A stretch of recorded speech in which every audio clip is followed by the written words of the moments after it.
All right, the Chargers. It's the second guard off the board. Zion Johnson from Boston College. Another guy, though, that has played tackle. Chargers have had a very aggressive offseason here, Sam. They locked up their receivers. They traded for Khalil Mack. They're doing all this stuff to build around Justin Herbert. And we spent all last offseason saying, hey, good job getting that offensive line back from really bad to above average. And now coming into this offseason, the right side of the line was still a question mark. So right guard, right tackle, probably slot Zion Johnson in as the starting right guard. But just like we talked about with the Texans, do you maybe play him at tackle, start him at tackle, let him have that chance at right tackle and see what happens? But either way, Chargers fill an offensive line need here. Yeah, I would imagine this is just like immediate plug and play starter at guard. Most likely. Don't even mess with it. Put him in there.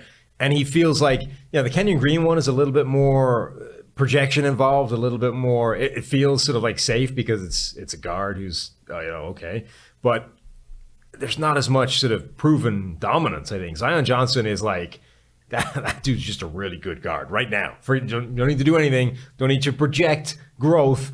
Just plug him in day one. The guy is built like a guard should be built. He's got a really powerful weight room monster. Just strong, powerful, good technique.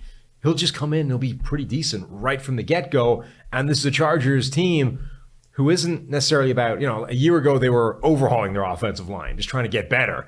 Now they kind of had a good offensive line, allowed a couple of pieces to, walk away or disintegrate or move on from, and they actually need to repair this thing now and make sure it doesn't fall apart. So I think Zion Johnson just comes in, day one, boom, starter. Now we're back to 4/5 of a good offensive line. And all we got to do is figure out right tackle. It's an interesting one for later in the draft too, because we had targeted maybe the Cowboys as a team and the Bucs as a team that might need these starting guards, and they're going a little bit faster than expected. It's an interesting combination in this draft of teams making aggressive moves for perimeter players, for receivers and corners, and then teams like the Chargers, hey, we made those moves already.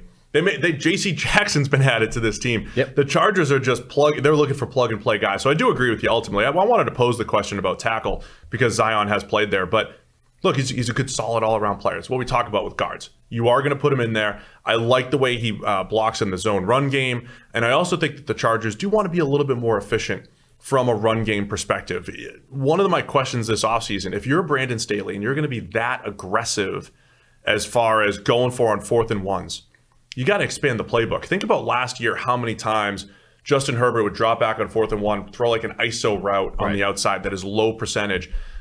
The run game matters when it matters, and it matters on 3rd and short and 4th and short and all that stuff. And I think just, again, plugging in Zion Johnson at guard to the rest of this much improved offensive line is a huge move here. Yeah, and look, this is a little bit higher than I think most people had him on the board, but generally when you look at the teams that were mocked to draft Zion Johnson, they were all just guys that needed a guard, a plug and play, immediate starter day one, right? It was Dallas. Dallas was a team that was mocked to him a lot. Tennessee was a team. Tampa Bay, teams that just needed to fill a guard spot. You grab Zion Johnson, you plug him in, you get better at guard.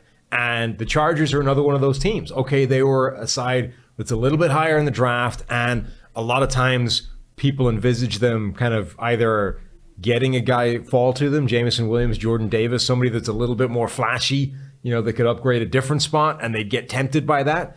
Now, as it happens, neither of those players was available, right? So this is a pick that makes a lot of sense. And as much as it isn't flashy or exciting necessarily, it is a real area of need for the Chargers, and therefore like an important spot to fill. Last point on Zion. Gap runs, zone runs, I think he's really going to improve the run game. 80th percentile plus run blocker in all schemes. And I think it just adds a little bit more diversity to what the Chargers can do. Good pick there at 17 by Los Angeles. Yeah.